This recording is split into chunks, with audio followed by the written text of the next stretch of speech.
Shalom, saudaraku yang terkasih di dalam Tuhan Yesus Kristus.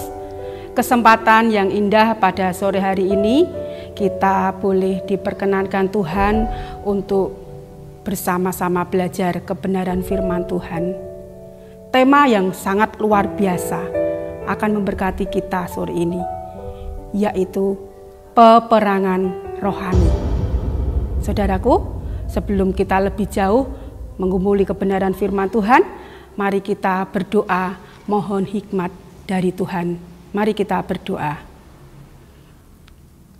Terima kasih Tuhan Yesus buat waktu yang Engkau sediakan bagi kami, untuk kami boleh belajar akan kebenaran firman-Mu. Kami sudah siap untuk menerimanya Bapa, dan biarlah sore ini Roh Kudus yang bekerja memberkati setiap kami. Di dalam nama Tuhan Yesus, kami sambut firman-Mu. Haleluya. Amin.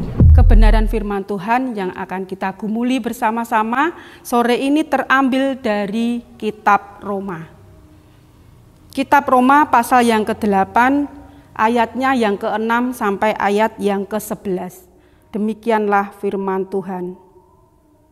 Karena keinginan daging adalah maut, tetapi keinginan roh adalah hidup dan damai sejahtera. Sebab keinginan daging adalah perseteruan terhadap Allah, karena ia tidak takluk kepada hukum Allah. Hal ini memang tidak mungkin baginya. Mereka yang hidup dalam daging tidak mungkin berkenan kepada Allah. Tetapi kamu tidak hidup dalam daging, melainkan dalam roh. Jika memang roh Allah diam di dalam kamu, tetapi jika orang tidak memiliki roh Kristus, ia bukan milik Kristus. Tetapi jika Kristus ada di dalam kamu, maka tubuh memang mati karena dosa, tetapi roh adalah kehidupan oleh karena kebenaran. Dan jika roh Dia yang telah membangkitkan Yesus dari antara orang mati diam di dalam kamu, maka Ia yang telah membangkitkan Kristus Yesus dari antara orang mati akan menghidupkan juga tubuhmu yang fana itu oleh rohnya yang diam di dalam kamu. Peperangan rohani. Perang pasti ada lawan. Bisa dikatakan perang karena ada dua belah pihak yang berseteru. Pertanyaannya saudaraku, mengapa kita sebagai anak-anak Allah, sebagai anak-anak terang, sebagai anak-anak yang membawa damai, kita diizinkan Tuhan untuk mengalami peperangan rohani? Lalu siapakah lawan kita? Dan bagaimanakah caranya kita dapat memenangkan peperangan rohani ini? Seperti yang kita telah pelajari bersama di dalam perikop minggu kemarin, saudaraku. Kita tahu siapakah diri kita. Kita adalah orang-orang percaya. Kita adalah umat yang sudah ditebus Tuhan. Kita adalah umat yang sudah diubahkan Tuhan dari kehidupan lama kita. Dari belenggu dosa kita sudah diselamatkan Tuhan. Kita diciptakan menjadi manusia yang baru yang harus hidup seturut dengan kehendak Tuhan. Tetapi pada kenyataannya bagaimana saudaraku?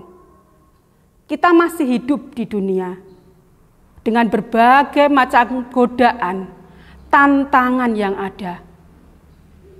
Itu yang akan mempengaruhi setiap kehidupan kita. Untuk bergeser dari posisi kita yang semula, yang seharusnya tunduk, patuh di dalam rel ajaran firman Tuhan. Tetapi ada kuasa lain yang mendorong kita untuk meninggalkan relnya Tuhan. Inilah yang menjadikan diri kita mengalami peperangan rohani. Lalu saudaraku, siapakah kuasa lain itu? Mari kita belajar bersama-sama dari ayat yang ke-7. Sebab keinginan daging adalah perseteruan terhadap Allah. Sudah jelas saudaraku, yang menjadi poin, yang menjadi musuh terbesar yaitu keinginan daging kita sendiri. Saudaraku, keinginan daging kita memiliki daya pikat yang kuat. Untuk apa? Untuk kita terus menikmatinya, untuk kita terus ingin melakukannya, karena keinginan kita yang kuat itu menimbulkan kesenangan pribadi kita. Apa saja keinginan daging itu? Bisa kita baca dari Galatia 5 ayat 19 sampai ayat yang ke-21 bagian A. Demikian firman Tuhan. Perbuatan daging telah nyata, yaitu percabulan, kecemaran, hawa nafsu, penyembahan berhala, sihir, perseteruan, perselisihan, iri hati, amarah, kepentingan diri sendiri, percideraan, roh pemecah, kedengkian, kemabukan, pesta pora, dan sebagainya. Saudaraku, banyak sekali hal-hal seperti yang sudah saya sebutkan. Ini kita alami di dalam kehidupan kita. Bahkan setiap saat, setiap waktu, tanpa kita bisa keluar dari yang namanya perbuatan daging ini. Saudaraku, kita tahu kalau iblis itu menggiring kita ya untuk menjatuhkan iman kita itu dengan umpan. Umpannya apa, saudaraku? Umpannya adalah kesenangan-kesenangan kita. Umpannya adalah perbuatan-perbuatan daging seperti yang tadi kita baca. Kesenangan di dalam dosa itu kita gumuli, kita geluti, kita lakukan setiap hari tanpa kita mengerti kalau itu akhirnya membawa kehidupan kita kepada maut. Saudaraku, ayat 7 mengatakan demikian. Sebab keinginan daging adalah perseteruan terhadap Allah. Kalau kita memilih untuk terus melakukan dan menuruti keinginan daging kita, itu sama saja kita menjadikan diri kita musuh Allah. Saudaraku, ayat yang ke-8 lebih mengerikan lagi. Mereka yang hidup dalam daging tidak mungkin berkenan kepada Allah. Kita yang terus memuja hawa nafsu, kita yang terus menyimpan akar kepahitan di dalam diri kita terhadap saudara-saudara kita, hati-hati saudaraku. Tuhan berfirman, kita tidak mendapatkan perkenanan Tuhan. Jangan sampai kita yang mengaku percaya kepada Tuhan sejak kecil, bahkan sejak lahir kita menerima Kristus, tetapi nanti pada akhirnya kita akan ditolak Tuhan. Jangan sampai saudaraku. Untuk itu, mari janganlah kita menuruti keinginan daging kita. Karena apa saudaraku? Keinginan daging kita itu kenikmatannya hanya sesaat. Tetapi sengsaranya akan kita rasakan sampai ke anak cucu kita nanti. Jangan sampai kita terlena, dan akhirnya kita terjerumus di dalam keinginan dosa. Saudaraku, lalu siapakah lawan kita yang kedua? Lawan kita yang kedua, kita akan bersama belajar dari kitab Efesus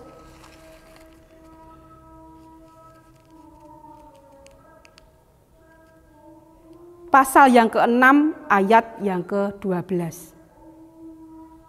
Efesus 6 ayat yang ke-12, demikian firman Tuhan.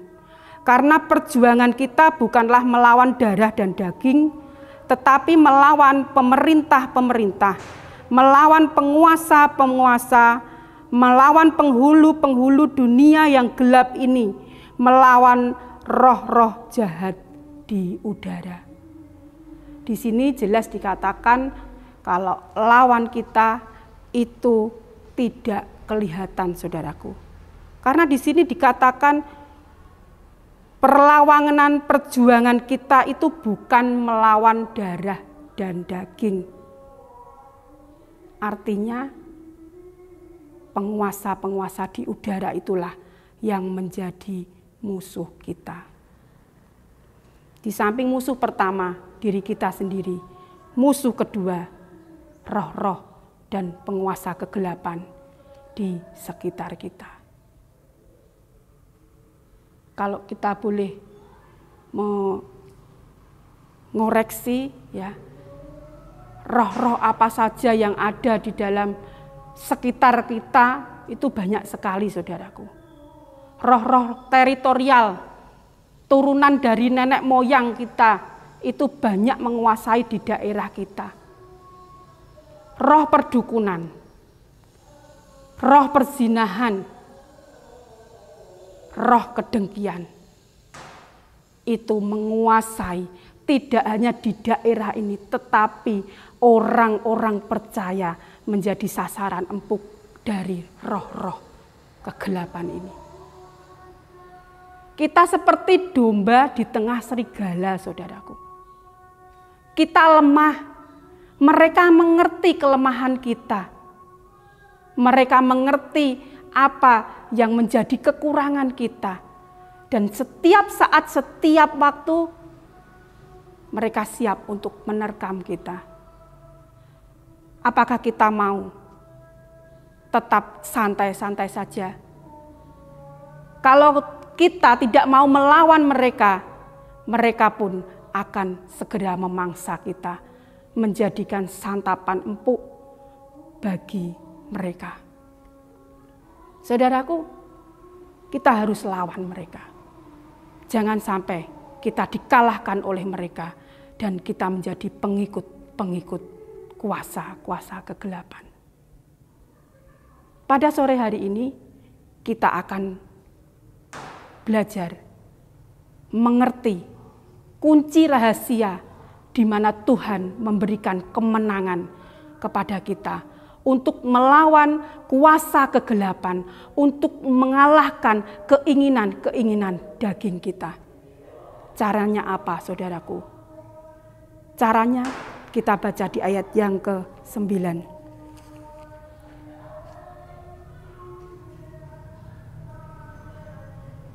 Tetapi kamu tidak hidup dalam daging, melainkan dalam roh. Jika memang roh Allah diam di dalam kamu, tetapi jika orang tidak memiliki roh Kristus, ia bukan milik Kristus. Jelas, saudaraku, kunci di mana kita dapat memenangkan peperangan rohani ini hanyalah satu. Hiduplah mau dituntun oleh roh Allah. Bukan hal yang mudah untuk hidup mau dituntun dan dipimpin oleh roh Allah. Kita harus mau menyelaraskan kehendak bebas kita, keinginan-keinginan kita dengan kehendak Allah. Kita harus mau mematikan perbuatan-perbuatan daging yang selama ini sering kita lakukan.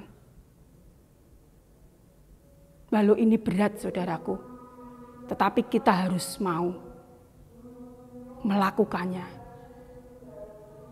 Dan hal ini tidak akan dapat terjadi tanpa kita memiliki hati yang mengasihi Tuhan. Hati yang mengasihi Tuhan, yang benar-benar tulus dari hati kita. Tidak ada yang memaksa, tidak ada yang menyuruh. Tetapi karena rasa cinta itu memang tumbuh di dalam hati kita untuk Tuhan. Hanya dengan cinta itu, saudaraku, kita dapat menuruti apa yang diinginkan Tuhan dalam hidup kita. Saya pernah jatuh cinta, saudaraku. Kalau orang itu lagi jatuh cinta, dia pasti senangnya ingin sekali bertemu dengan kekasihnya. Ingin setiap saat, setiap waktu berkomunikasi, ya. Itu yang menjadikan cinta itu indah. Begitu halnya dengan cinta kita dengan Tuhan. Kalau kita mengatakan cinta sama Tuhan, setiap saat, setiap waktu, kita pasti rindu untuk mencari wajah Tuhan. Di dalam apa, saudaraku? Di dalam doa kita dapat bertemu Dia. Lalu bagaimana, saudaraku? Apakah kita mau memenangkan peperangan rohani ini tanpa sebuah senjata? Peperangan ini sangat berat. Peperangan ini setiap saat, setiap waktu di dalam kehidupan orang percaya. Tetapi kita tidak mungkin melakukan peperangan ini dengan tangan kosong. Sore ini Allah memberikan perlengkapan senjata yang harus kita kenakan agar kita menang melawan tipu muslihat iblis. Apa saja itu, saudaraku? Kita baca bersama di dalam Efesus pasal yang ke-6, ayatnya yang ke-10 sampai ayat yang ke-18. Akhirnya, hendaklah kamu kuat di dalam Tuhan, di dalam kekuatan kuasa-Nya. Kenakanlah seluruh perlengkapan senjata Allah, supaya kamu dapat bertahan melawan tipu muslihat iblis. Karena perjuangan kita bukanlah melawan darah dan daging, tetapi melawan pemerintah-pemerintah, melawan penguasa-penguasa, melawan penghulu-penghulu dunia yang gelap ini, melawan roh-roh jahat di udara. Sebab itu ambillah seluruh perlengkapan persenjataan Allah, supaya kamu dapat mengadakan perlawanan pada hari yang jahat itu, dan tetap berdiri sesudah kamu menyelesaikan segala sesuatu. Jadi berdirilah tegap, berikat pinggangkan kebenaran, berbaju zirahkan keadilan, kakimu berkasutkan kerelaan untuk memberitakan Injil damai sejahtera. Dalam segala keadaan, pergunakanlah perisai iman, sebab dengan perisai itu kamu akan dapat memadamkan semua panah api si jahat.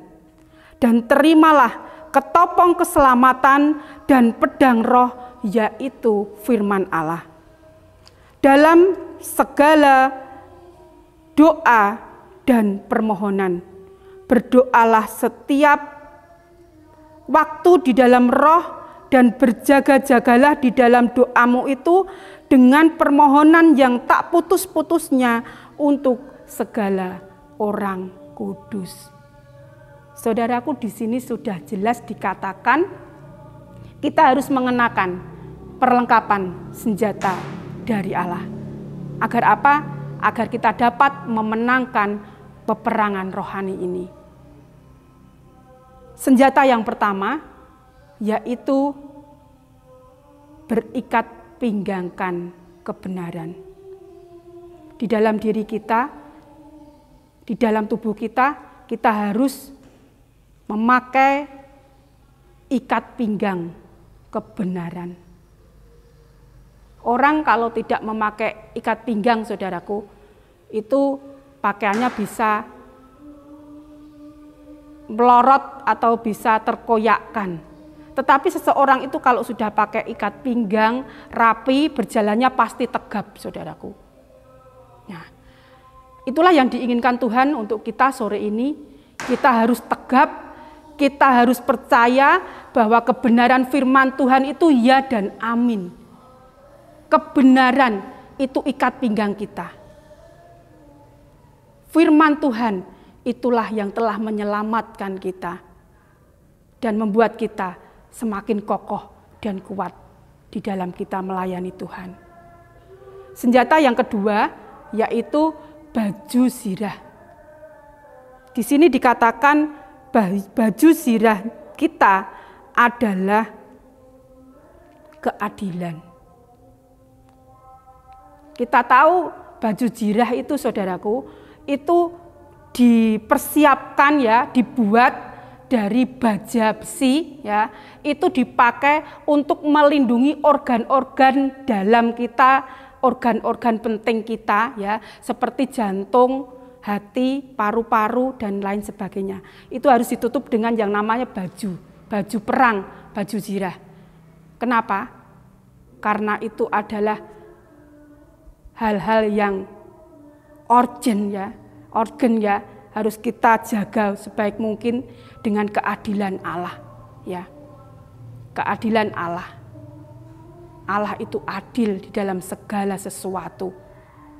Dan Allah tidak pernah berkata bohong, saudaraku. Kalau kita memakai baju zirah keadilan itu, kita akan terbebas dari serangan musuh yang akan terus menggerogoti iman kita.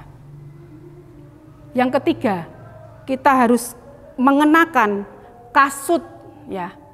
Kasut itu seperti sarandal ya, sandal kalau saya bilang.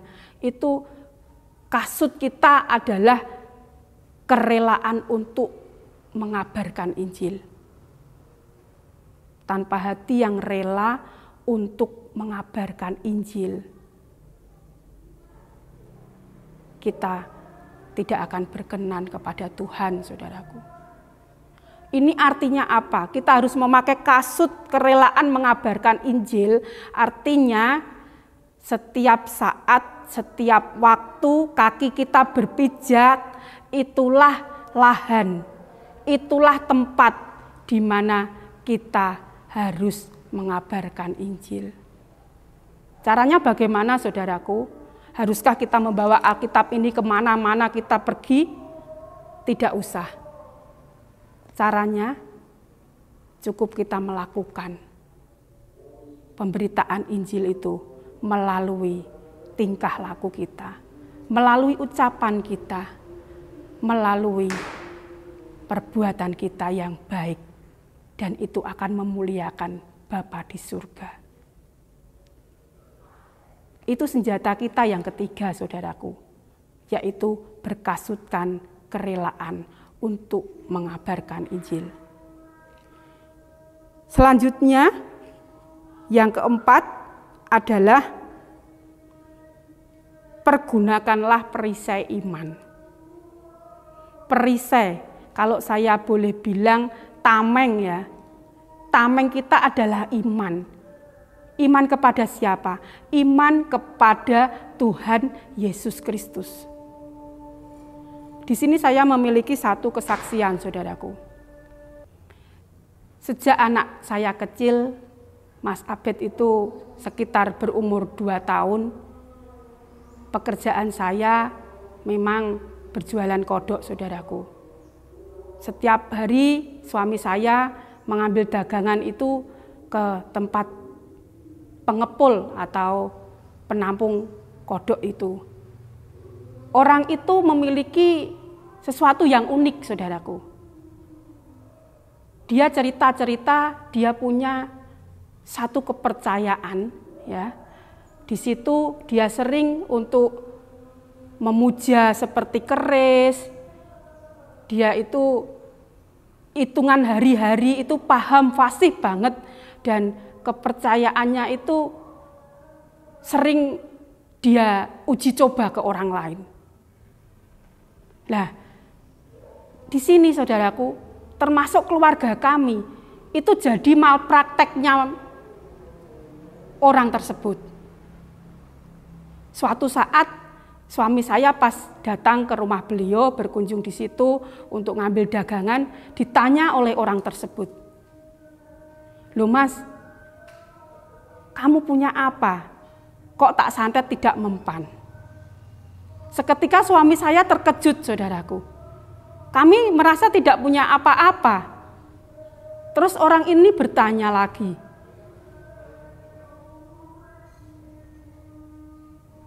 "Mesti kowe duwe sesuatu, Mas. Kok tak santet kok nganti ra mempan?" Suami saya teringat kepada Tuhan Yesus. Dia langsung bilang, "Oh iya Mas, aku duwe keris sing ampuh ning omah." Dia bilang begitu. Terus orang ini, "Ndine Mas, tak minta kerismu." Dengan senang hati suami saya berkata,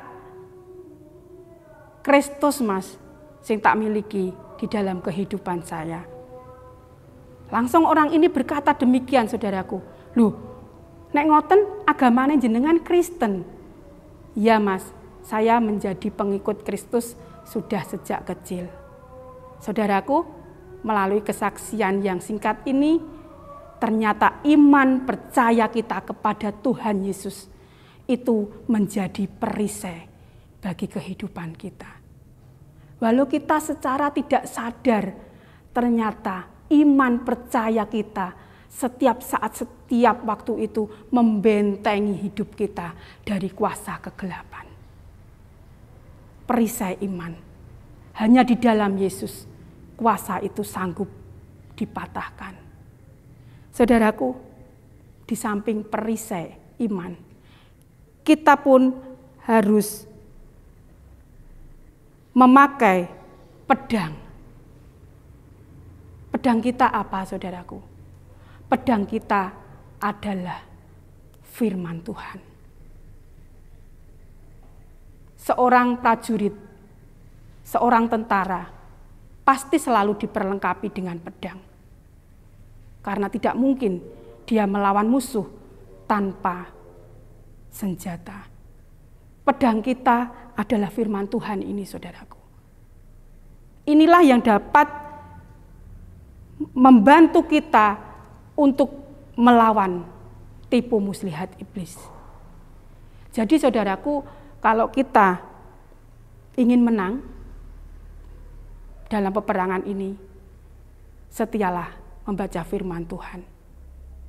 Jangan cuma dibaca, lakukan di dalam kehidupan kita. Karena inilah senjata kita.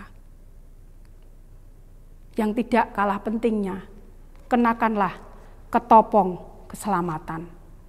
Ketopong keselamatan ini memiliki arti.